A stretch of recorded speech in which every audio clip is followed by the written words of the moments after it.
আল্লাহর রাস্তা থেকে মুমিনদেরকে যারা বাধা দেয় তাদের আমল নামা বরবাদ হয়ে যাবে।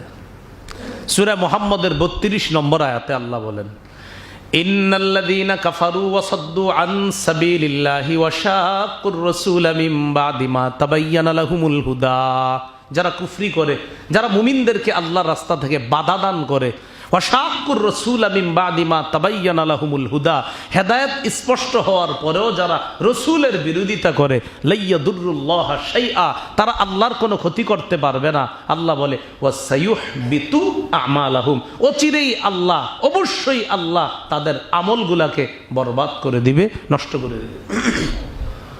তাহলে 7 নাম্বার কারণ আল্লাহর রাস্তায় বাধা দেওয়া মুমিনদেরকে কোনো কারণ ছাড়া। 8 নাম্বার কারণ আল্লাহর রসুলের সাথে বেয়াদবি করা। কি? আল্লাহ রসুলের সাথে বেয়াদবি করা, তাদের কোনো বিরুদ্ধ আচরণ করা। সূরা হুজুরাতের 2 নম্বর আয়াত আল্লাহ বলেন, ইয়া আইয়ুহাল্লাযীনা আমানু লা তারফাউ আসওয়াতাকুম ফাওকা সাওতিন নাবিয়্যি, হে ঈমানদাররা, তোমাদের আওয়াজ উঁচু করবা না নবীর আওয়াজের উপরে। তোমাদের আওয়াজ উঁচু করবা না নবীর আওয়াজের উপরে। ওয়ালা তাজহারু লাহু বিল কওলি কাজহরি বাদিকুম লিবাদ, নবীর সামনে জোরে কথা বলবা না যেমন একজন আরেকজনের সাথে বলো। কিরে কেমন আছো, এরকম জোরে জোরে কথা বলে একজন আরেকজনের সাথে। তা আল্লাহ বলতেছে, হ্যাঁ তোমরা একজন আরেকজনের সাথে যেমন কথা বলো, নবীর সামনে এরকম কথা বলবা না। আন তাহবাতু আমালুকুম, শোনো তোমাদের আমল নামা কিন্তু বরবাদ হয়ে যাবে। আল্লাহ বলতেছে আওয়াজ উঁচু করবা না নবীর সামনে। তোমরা একজন আরেকজনকে যেইভাবে কথা বলো এইভাবে কথা বলবা না নবীর সামনে উঁচু গলায়, তোমাদের আমল নামা বরবাদ হয়ে যাবে। ওয়ান্তুম লা তাশউরুন, জানবাও না আমল নামাজের শেষ, আমল নামাজের নাই, জানবাও না।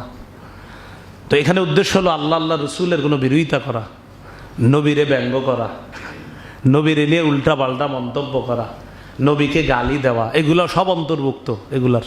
আল্লাহ আমাদেরকে হেফাজত করেন। 9 নাম্বার, আমল করার পর খোটা না দেওয়া। আমল করার পর যদি খোটা দেন, মানে ভালো কাজ করছেন করে খোটা দিছেন, যেমন সৎকা করে খোটা দিছেন, শেষ।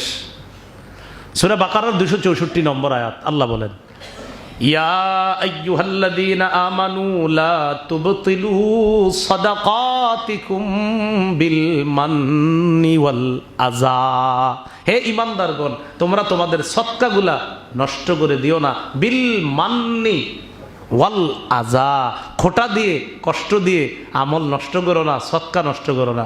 তোরে না আমি গত মাসে 5,000 টাকা দিলাম, ভুলে গেছোস? তো দিতে কইছে কি আপনারে? সদকা করে খোটা দিবা না। তো সদকা করে খোটার মাধ্যমে, কষ্ট দেওয়ার মাধ্যমে সদকা নষ্ট করে দিবা না। এগুলো 9 নাম্বার। তাহলে ভালো কাজ করে খোটা দিলে আমল বরবাদ।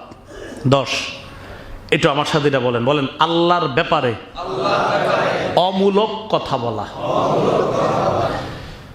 আমাদের মধ্যে কারো ব্যাপারে কেউ মন্তব্য করে ফেললাম, ওরে আল্লাহ মাফ করবে না, মানে নির্দিষ্ট করে। একটা হলো এই কাজ করলে তাকে আল্লাহ ক্ষমা করে না, এটা হলো কোরআন হাদিস শোনায় না। নির্দিষ্ট করে বলে ফেললেন ওরে মাফ করবে না, এরকম না বলা। নির্দিষ্ট কারণ নিয়ে আব্দুর রহিমকে মাফ করবে না, এরকম না বলা। কারণ আল্লাহ কাকে মাফ করবে এটা আল্লাহ জানে। আপনার কথা কোরআন সুন্নাহ প্রচার করা, কারো মধ্যে যদি এই অপরাধ থাকে তার এই শাস্তি হবে, এটা বলা। এটা না বলা তুমি এটা, এরকম না বলা। তো আল্লাহর ব্যাপারে অমূলক কথা না বলা।